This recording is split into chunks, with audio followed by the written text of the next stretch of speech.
G'day guys, timer is on, happy running. Today we're going to be talking about nutrition. It's fitting in the context of the last few episodes have been all about recovery, because as we've talked about quite a few times on the podcast already, to be able to prepare your body for more and more running, you have to get the recovery in there, because to get an adaptation, you need stimulus plus recovery to then get the adaptation.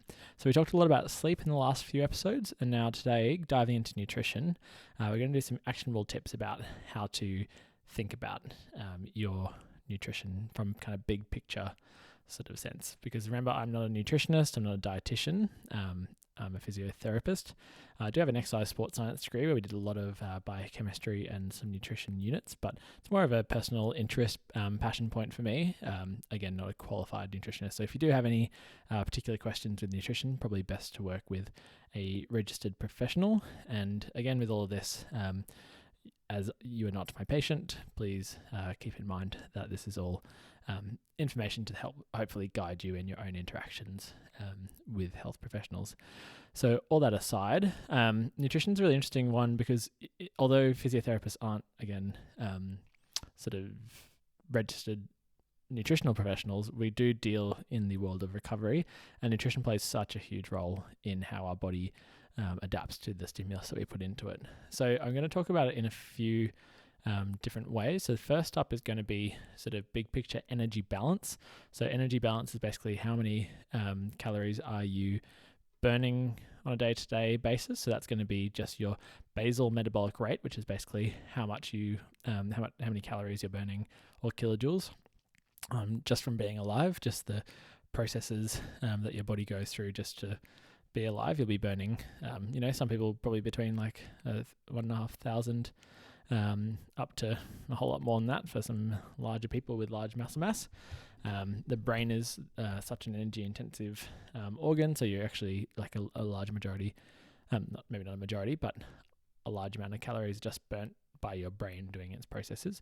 So looking at the energy balance side of thing, then we're going to have a look at what are macronutrients. So that's basically protein, fat, carbohydrates, and alcohol. And how they interact, and getting the balance right there is important. And then the last one we're going to look at is micronutrients. So that's basically your vitamins, your minerals, your salts, that kind of genre.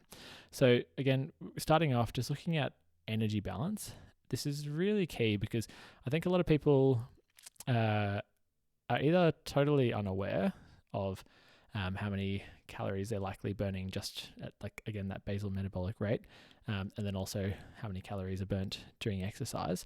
And while I don't think it is, I don't like to count calories, and I definitely don't necessarily recommend it as an ongoing practice, but I think it can be really useful to get a ballpark idea of those numbers. Now, different fitness technology, like I wear a Garmin watch, that does give me an estimate. I also wear an Oura ring, that gives me another estimate. There are different apps and devices that can do that, but otherwise just looking up normative values for your sort of height and weight and general muscle mass, you can get some pretty good ideas about what your likely basal metabolic rate is.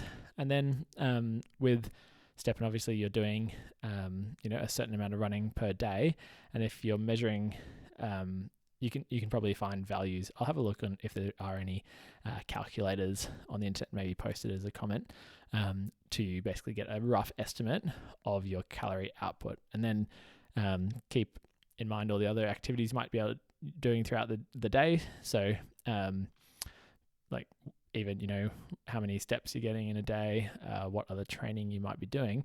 And then getting that ballpark figure is really key, because where energy balance can become problematic is basically if you're, for example, trying to lose weight, which a lot of people, when they do get into frequent running or walking, it is because they're actively trying to lose weight. Now, STEPN has brought people in for a different sort of motive, but if you're like, hey, I'll use this time to, really like lose some weight as well, so I'll have a big calorie deficit and exercise every day, while that is totally understandable, you are likely making it harder for yourself to recover, particularly if the sessions that you're now doing every day are like far exceeding what your body's capacity is usually at. So we've talked about this kind of idea of capacity before, and your training age, so how long you've been doing similar training to this, and whether or not the 10 or 20 minutes or 45 minutes if you have that much energy, how different that is to what your body's used to.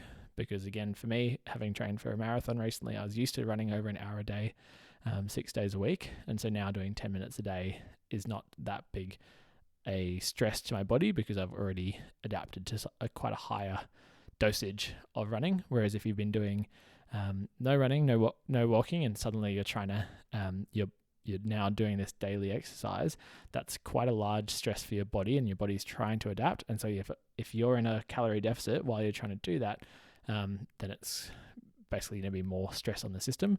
Whereas if for me, while I'm relatively detraining, that's less of a stress on my body, so I can probably get away with a bit more stress in the form of a calorie deficit.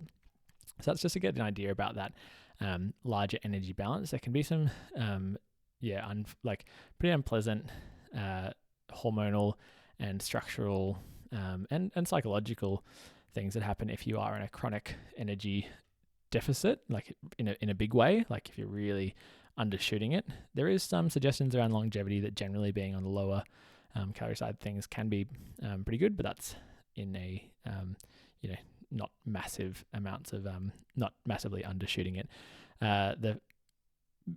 Bone mineral density and muscle wasting, like losing muscle mass, can be one of the real big problems. And as I've talked about, building up that strength, building up bone mineral density should be the main priority at the moment of what we're trying to get our bodies to do to be able to handle long-term running. So that's the energy balance in a quick nutshell.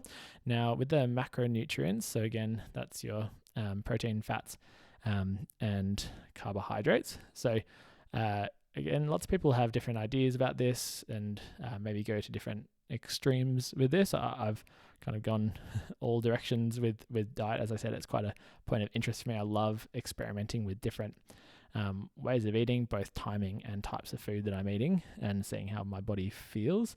And how my body feels often then becomes kind of secondary to how convenient and how socially easy and enjoyable diets are. So I have gone full keto in the past, where that's pretty much entirely energy source from fat with moderate protein and very limited carbohydrates. But while I did generally quite enjoy that, it then became really not very manageable socially, and now I'm quite happy eating a very sort of balanced diet. But now where this again becomes really relevant and important for your training is basically, ideally we want to be trying to be getting protein in a smaller, like a kind of the way to think about it is basically we don't want to just get like one big whack of protein in the day and think that's going to sort you out for the whole day.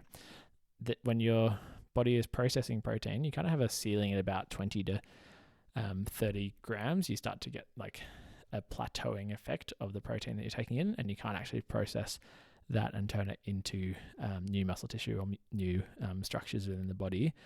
You end up just urinating excess out. So if you're having like one big dose of a massive meaty meal, then that's basically, you're not like, you might be digesting that for a couple of hours. So sure, you can get a few hours of readily available amino acids, but ideally if we can be getting that 20 to 30 grams a few times throughout the day, then you've got lots of great opportunities for protein synthesis and laying down new muscle, because your body, your tissues are constantly in a state of basically building and breaking down, and it's in this constant ebb and flow.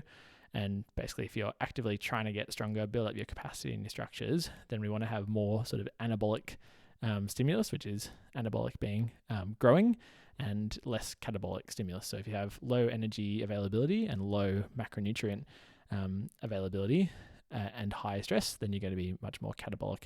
Whereas if we can be at a relatively easy intensity plus a good amount of energy availability plus plenty of available protein, then you're in a state where you're likely to be able to lay down new tissue and really adapt your body to this stimulus. So that's kind of protein's probably the big one to get right.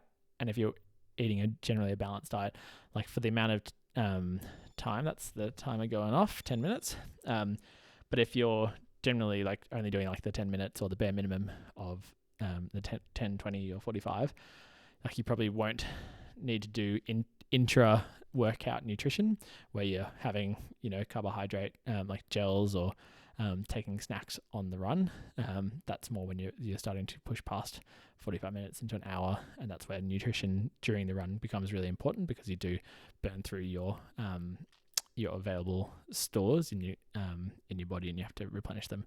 But for what most of us are doing, then don't worry about taking extra food on the run unless you are someone who's really prone to hypoglycemia, so low sugar, and if you do, you probably know when you get dizzy if you start to exercise too much, then certainly having a snack might be useful. But again, you should be working with a registered dietary professional for that.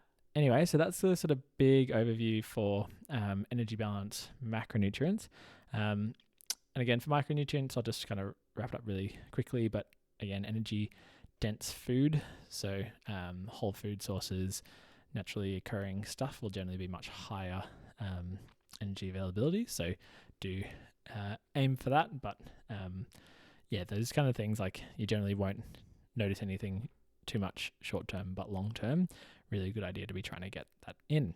So that's kind of a real quick nutrition sort of describer of what's relevant for recovery. So the big ones are make sure you're kind of at around energy balance or maybe slightly excess. Have your protein, eat good food, happy days. Any specific questions, do let me know. Otherwise, I'll hopefully see you guys in the STEPN Injury Prevention Facebook group. If you're there, let me know which episodes you like, which episodes you don't like, any suggestions or questions that you have that you'd like me to answer. It's been good I've seen that there's been a couple hundred listens to the podcast so far, so I really love it. And love any feedback. So let me know. See you tomorrow.